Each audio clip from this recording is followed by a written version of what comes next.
नमस्कार दोस्तों, आप सभी का हमारे इस चैनल में दोस्तों एक बार फिर से स्वागत है। दोस्तों आज के इस वीडियो में हम बात करने वाले हैं कि इंडियन पोस्ट ऑफिस में जो वैकेंसी आया है 2023 का।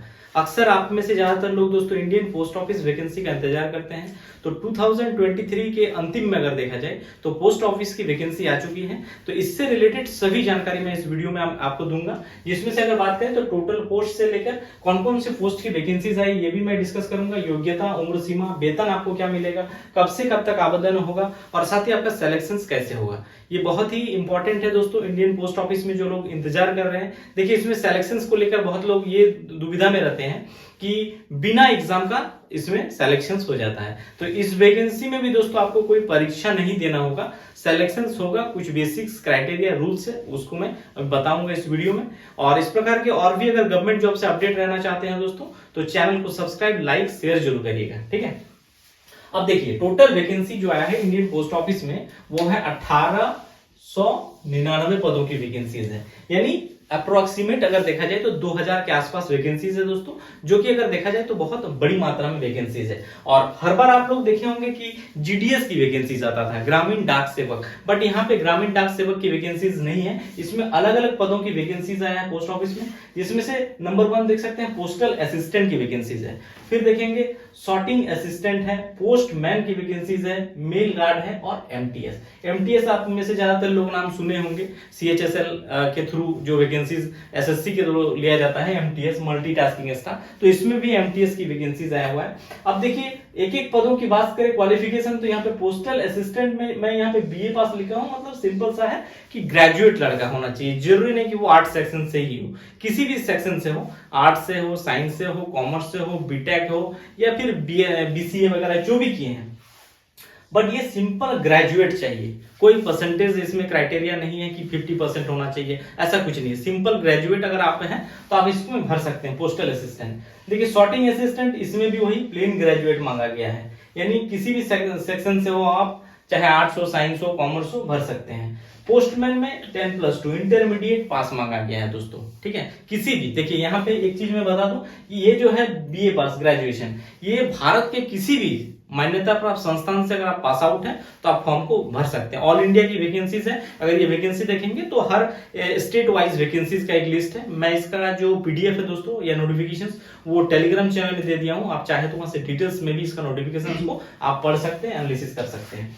पोस्टमैन 10+2, किसी भी राज्य, आप स्टेट बोर्ड से पास आउट हो, सीबीएसई बोर्ड से हो, आईसीएसई बोर्ड से हो, किसी भी बोर्ड से अगर आप पास आउट हैं तो भी आप इसमें भर सकते हैं। मेल गार्ड में भी सेम 10+2 मांगा गया है। सिर्फ और सिर्फ एमटीएस के लिए 10 पास मांगा गया है, मैट्रिक पास, वो भी किसी भी स्टेट बोर्ड हो, सेंट्रल गवर्नमेंट हो, कहीं से भी पास आउट है तो भर सकते हैं। अब आते हैं एज लिमिट की, कौन कौन से लोग इसमें भर सकते हैं, ठीक है। तो भरने की बात करें, पोस्टल असिस्टेंट के लिए जो उम्र सीमा रखा गया है दोस्तों वो 18 से 27 वर्ष। अब यहाँ पे आप में से ज्यादातर लोगों के मन में कंफ्यूजन होगा कि हम तो कैटेगरी से हैं, हमको 27 की उम्र रहा है, बट एज पर जो आपका जो एज रिलैक्सेशन को लेकर जो रूल्स है वो आपको यहाँ पे मिलेगा। यानी ओबीसी में देखेंगे तो 3 वर्ष ज्यादा वो आपको मिल जाएंगे, एससी एसटी 5 इयर्स, तो वो एज रिलैक्सेशन आपको मिलेगा। बट ये जनरल कैटेगरीज का दिया हुआ, इसलिए मैंने जनरल ही इसको लिखा है। जनरल कैटेगरी में न्यूनतम उम्र आपका 18 वर्ष और मैक्सिमम जो होना चाहिए वो 27 वर्ष से अधिक नहीं होना चाहिए।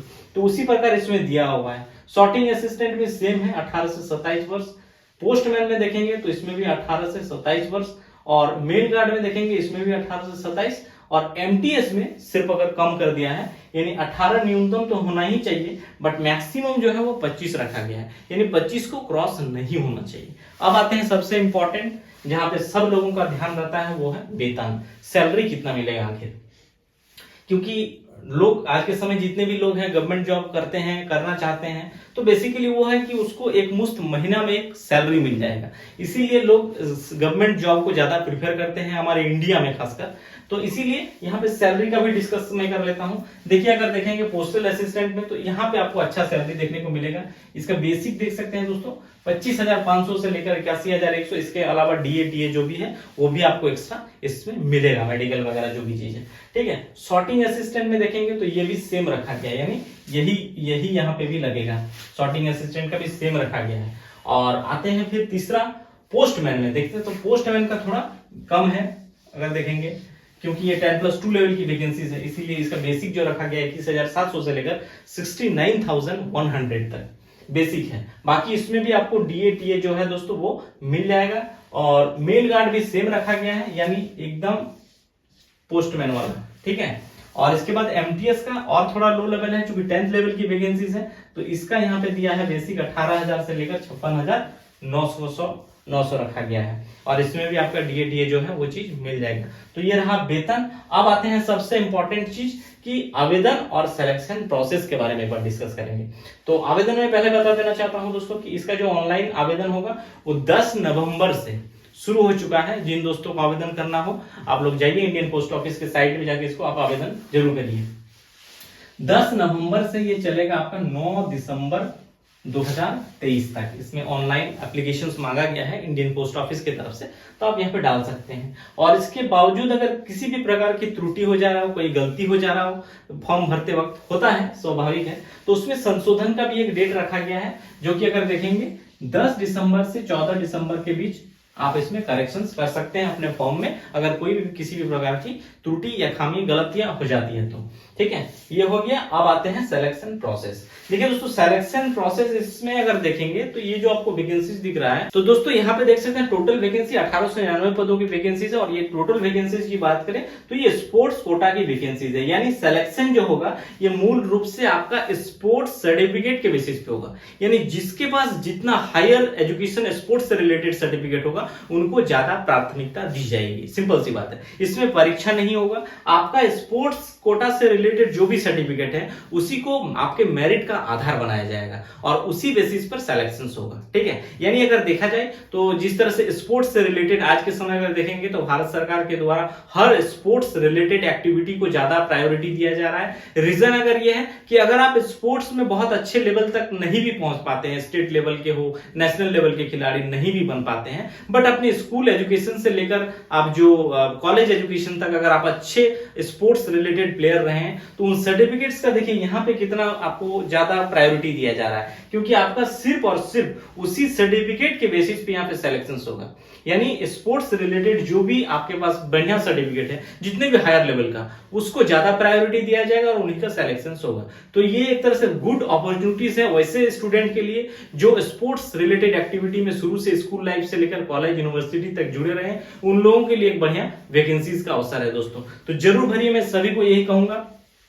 और आगे इससे रिलेटेड जो भी मतलब सिलेक्शंस का आधार होगा, जैसे सर्टिफिकेट में आपका एनसीसी सर्टिफिकेट है, उसमें कितने मतलब मार्क्स एडिट किए जा रहे हैं, तो उससे रिलेटेड मैं एक अलग से वीडियो बनाऊंगा जिसमें आपको मैं बताऊंगा कि ये अगर ये सर्टिफिकेट है आपका इस लेवल का तो इसमें कितने मार्क्स दिए जाएंगे। वो अगर डिटेल नोटिफिकेशंस में भी दिया होगा उसमें आप भी देख सकते हैं। तो ये रहा दोस्तों इंडियन पोस्ट ऑफिस में वैकेंसीज आया उसके बारे में बताएं।